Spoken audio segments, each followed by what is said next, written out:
Well, thank you very much, everybody, for being here in Bedminster. We've had a lot of work. We've done a lot of work.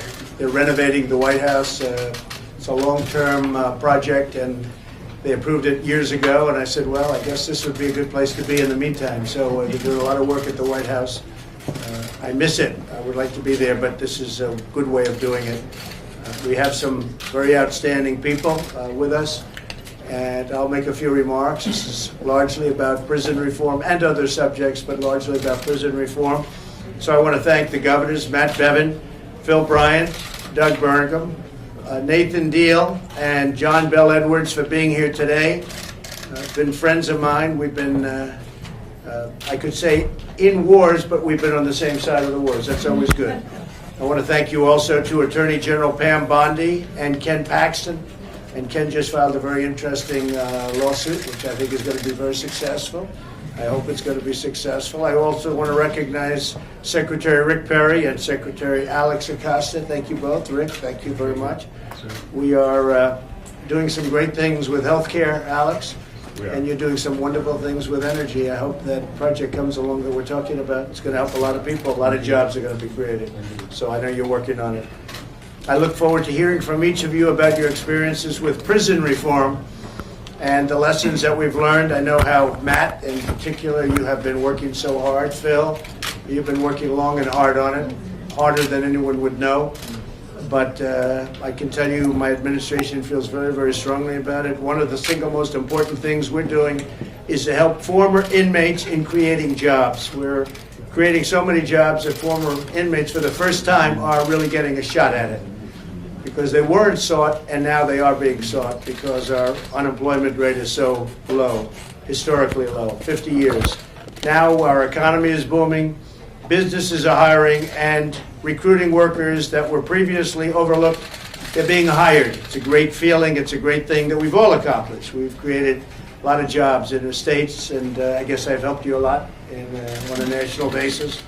We've created 3.9 million more jobs since Election Day, so almost 4 million jobs, which is unthinkable. If I would have said that during the campaign, only a few of the people around this table would have believed me, but they would have. 3.9 million jobs since Election Day. That's pretty incredible.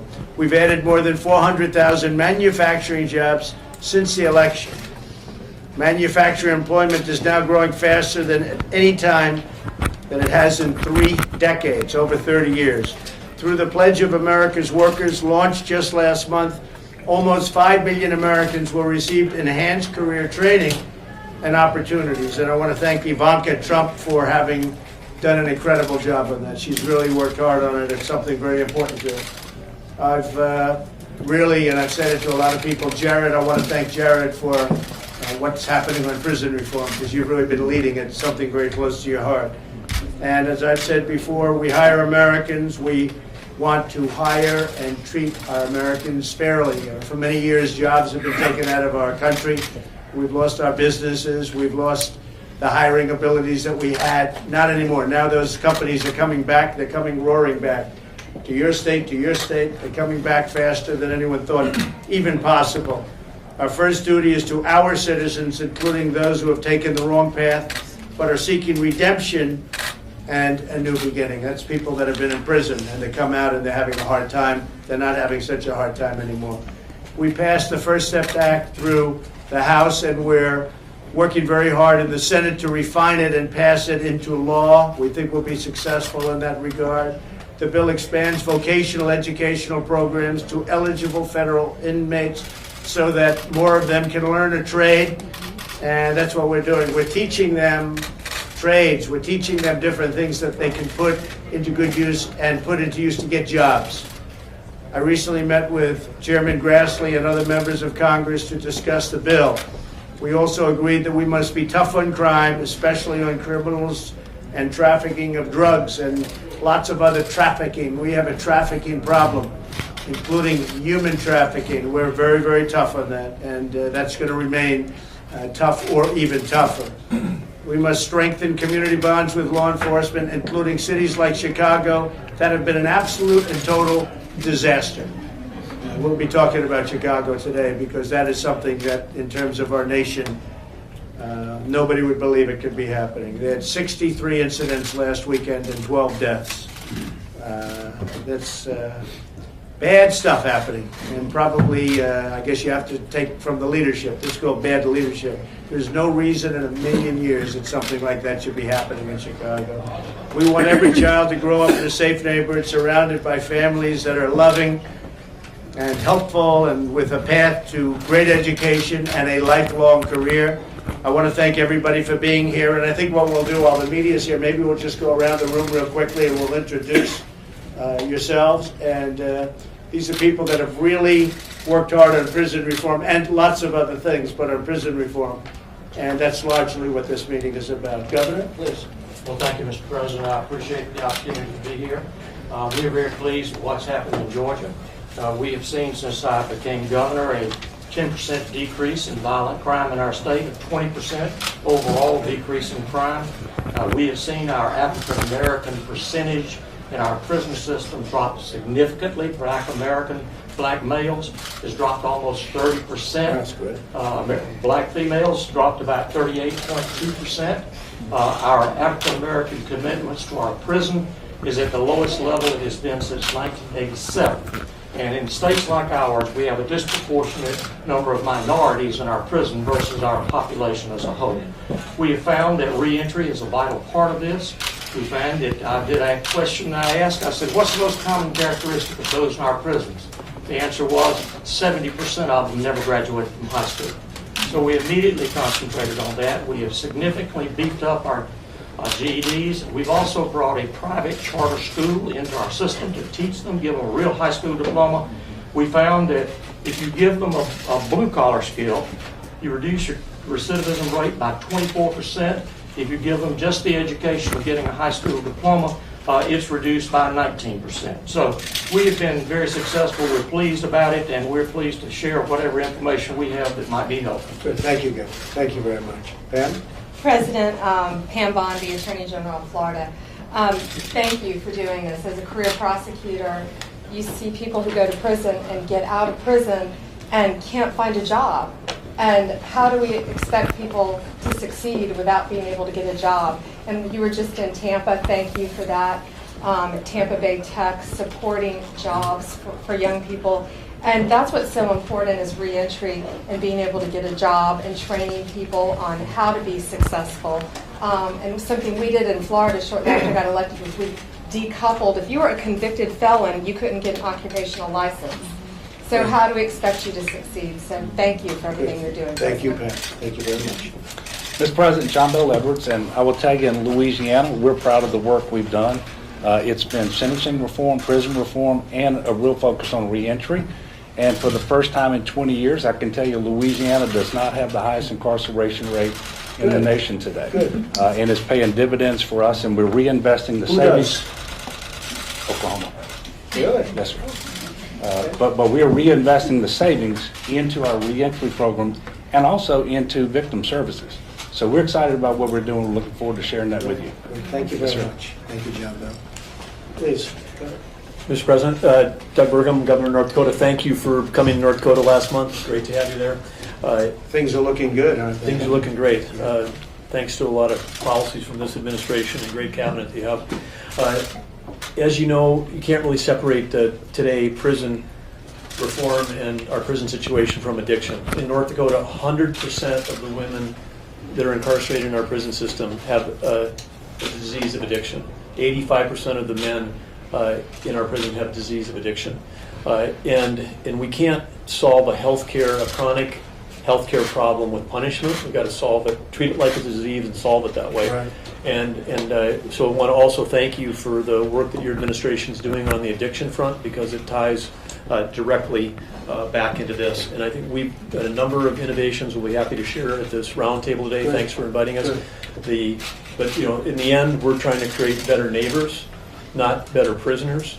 98.5% of the people that go to prison in North Dakota end up coming back out, and so we have to, when they're there, like the other governors have talked about, it's education, it's career skills, it's treatment. Those are things we have to focus on. If we can do that, we can turn people's lives around and add people to the workforce. We know we need that because we've got so many jobs open in this country. Thank you very much, Governor. Ken Paxton, Texas Attorney General. Thank you, Mr. President. This is obviously an important issue to Texas. I think it's an important issue to the nation.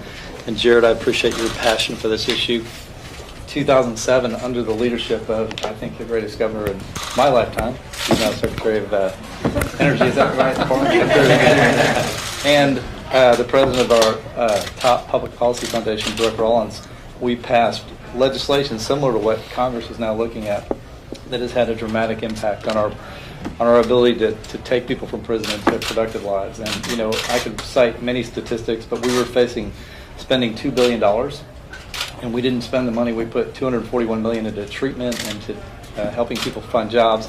We've expanded that since, but it's made a tremendous difference. We have not built any more new prisons since then. We've actually closed 8 prisons. So it's really made a difference, and I think it can make a difference for the nation. So I look forward to continuing the discussion.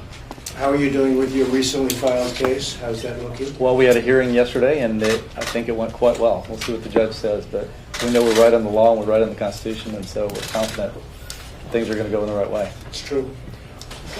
Thank you, Mr. President. I'm Phil Broughton, Mississippi. In 2014, we began our Right on Crime program. And we used all the things that Georgia has been successful with. In Texas, I called both of these governors and said, tell me how you did it. I'm a former law enforcement officer. I worked undercover narcotics cases. I've been out there with the worst of the worst. I put a lot of people in jail, and some of it was difficult, particularly when I was state auditor, and over 100 statewide elected officials and government employees went to jail for white-collar crimes. So we began a really strong program working with the Pew Institute of putting that workforce training program into effect, making sure we looked at addiction, mental health. Mental health challenges within the correctional facilities are obviously rampant. Also trying to make prisons a drug-free zone. And a crime-free zone within that prison, so your life can't be threatened every day. You can't be attacked in prison. You can't have access to drugs and be rehabilitated. And then finally, the faith-based organization. It takes a change of heart. I've been around a lot of people who are in jail, and if their hearts aren't changed, their lives will not be changed. So prison ministries, all of those things that government doesn't like to admit to that works.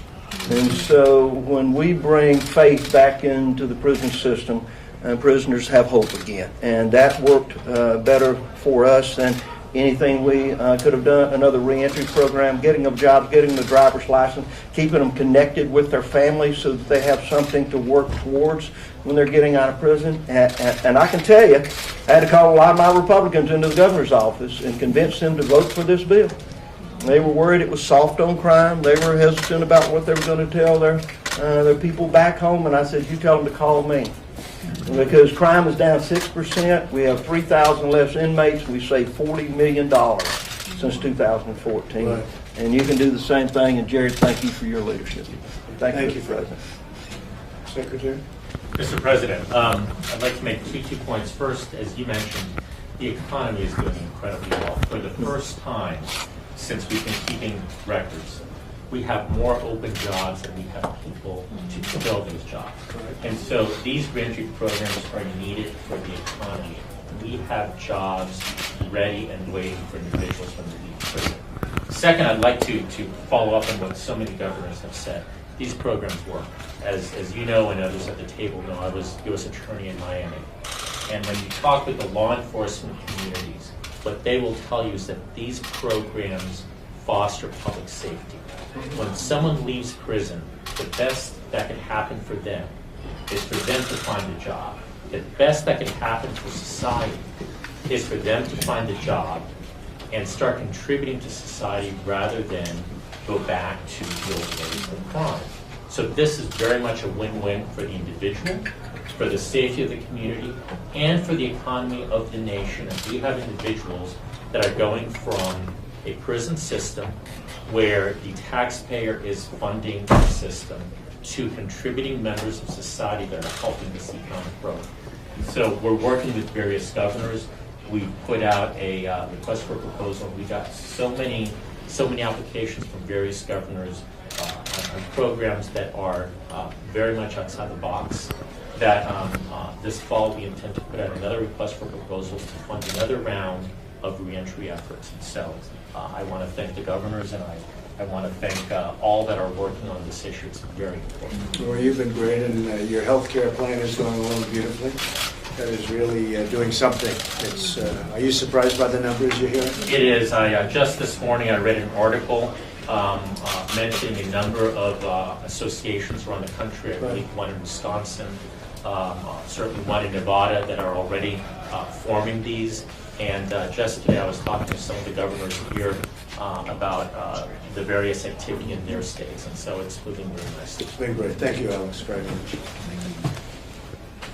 Rick, go ahead, Rick. Well, I would be, thank you so much, Mr. President. We're so happy to be here. I tell you, I am overwhelmed and so encouraged. These governors are real innovators and they're entrepreneurs, and what they have done is this idea of the laboratories of democracy, that in the states we have moved so many issues forward that now at the federal level, which I'm so honored to become part of your team, but at the federal level we can now see what happened in the states, what's working, what is basically lifting people to a better life, the forgotten men and women of this country. And having lived it in Texas beside these two great men for more than a decade, we've seen firsthand how this changes lives, how it gives people second chances, how it puts communities back together and keep families together. So thank you for the opportunity. Thank you. Good job. Mr. President, thank you for bringing her on board. I think you're seeing on a daily basis what a talent she is dealing with these issues that are really important. Two things that I want to share with the table, with you, and with the general public. And one is it's because of those tax policies, because of those regulatory policies that you push through. We got more people working in America than ever before. And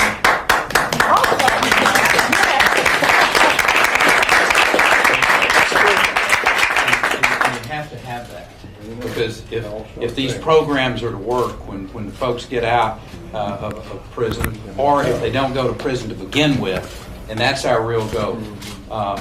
And I want to share that these governors around here, every one of them are courageous, because I heard it when we were doing this back in Texas in the early and mid 2000s, that, well, Perry, we thought you were tough on crime. Nobody ever got me confused with being soft on crime. I signed more execution orders than probably any governor in the history of this country. And that's a sad thing, but it's a fact. So I'm not soft on crime. But I like to say we were smart on crime in Texas, because we put these programs into place, and young people whose lives would be destroyed if we sent them on to prison, and that's where they really become professional criminals. And we never allowed that to happen. We gave them a second chance. And so Texans now really understand it. We shut down 8 prisons, saving some $3+ billion a year in prison costs. And conservatives look at that now and go, that was smart on crime. And Pam, that's what people will say about you, Mr. President, is number one, you've created this climate where people can have a job and have hope for the future. And I'll finish with this, is that you passed that piece of legislation that does clearly reforms the prison system, and I will suggest to you from my perspective that sentencing reform is part of that as well. And then you have the ability to show this country, and then these laboratories of innovation. When Doug goes back up to North Dakota and he puts in for his state the right programs, and it's not top down, but you sent the right message that, fellas, here's the way to reform your prison system. We're not going to be in the way. We're not going to be a hurdle for you, and you all figure out how to do it the rest of the way. And this country, can be incredibly proud of what they're doing for the next generation of people to come along. And these governors are going to be a real key part of it. Well, thank you, Rick. Very good. Thank you very much. How's it going energy-wise? I will tell you, I don't know how it could be much better. The people around the world, we're selling LNG now into 30 countries on 5 continents. John, a lot of that Louisiana gas is headed to a lot of places. Doug, #2 oil producer in the world, or I should say in the United States, only behind State Texas. We're catching you. Yes, sir. Yes. And we want you to. Come on, give us your best shot. But things are going good, sir. I mean, it is a massive jobs being created. We got the opportunity to, I don't want to get us off track here, but oil and gas infrastructure. If there's one thing that we collectively, these governors will tell you that as well, that we'll produce it. Getting it out of this country is the challenge right now. Well, we've become, as you know, #1 in the world over just the last short period of time. So we've made it a lot easier. And yet environmentally perfect, environmentally really good. But we've become #1 in the world. And we're now a net exporter, which nobody thought they'd ever hear. And we're doing a lot of good things for a lot of other countries too. So thank you very much. You've done a great job. Thank you. Matt? Mr. President, I just want to thank you again for convening this, not just once, not just twice, but on multiple occasions. I had a chance to meet a number of folks around this table. A comment was made early on, I think by you in your introductory comments about the fact that this is a war where people can be lined up on the same side. And the most powerful thing about this, and something I hope those of you in the media appreciate, I look at guys like John Bel Edwards in Louisiana, represents a different party than I do in Kentucky in terms of our political affiliation. But this is something that we're very much of like mind on. And I think this transcends anything political. And again, I tip my hat to you for not only on this issue, but on others, bringing things to the political forefront that aren't political. Have historically been ignored because they weren't political, and nobody got any points politically by doing them, but that they were the right thing to do. And as some who have gone around this table have touched on, it isn't just the fact that it's smart on crime or that it's financially prudent, because it is all those things. But it's the right thing to do, just the human dignity of giving people. This is a land of second chances and of opportunity to rebuild your life. And you are giving us, through this conversation and the kind of things you're pushing from the federal level, the encouragement from the bottom up to give millions and millions of Americans a chance at redemption. And it's I think, the greatest gift we can offer people. And it's something that, again, for all the economic reasons we've just mentioned, we desperately need. These are able-bodied men and women. 95 to 97% of the 2 million currently in prison are going to get out. And what are they going to do? Are we going to give them a path to stay out? Or are they going to go right back in? And some of the things we've done in Kentucky is literally start training programs inside of the prison system. Because one of the things we do, I have 2 twins that are going off to college in the next couple of weeks. And every one of them, from the beginning they get to college, they have a guidance counselor that's helping them chart their path. I truly think it's something we need to do within our prison system, because we're spending just as much for every person in a prison system as we are for a kid in a college classroom.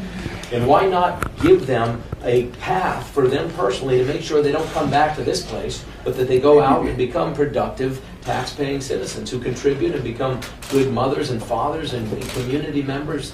These are the kind of things that this will afford us the chance to do. And I truly appreciate this. It's something personally that I have a passion for, and for you and your administration. And Jared, really, kudos to you, because you've done such a stellar job of bringing this to the forefront and gathering us together. And I'm grateful to the 2 of you for making this possible. Well, thank you, Matt. And I have to say we have tremendous political support. It a little bit surprises me. I thought that when we started this journey about a year ago, I thought we would not have a lot of political support. We'd have to convince people.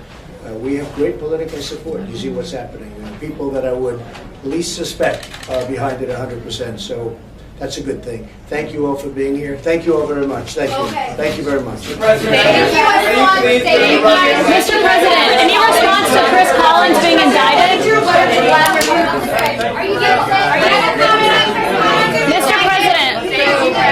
Mr. President, any response to Chris Collins? He's excellent. Thank you. He's excellent. Mr. President, are you going to sit down with Robert Mueller? Let's go. Thank you. Thank you.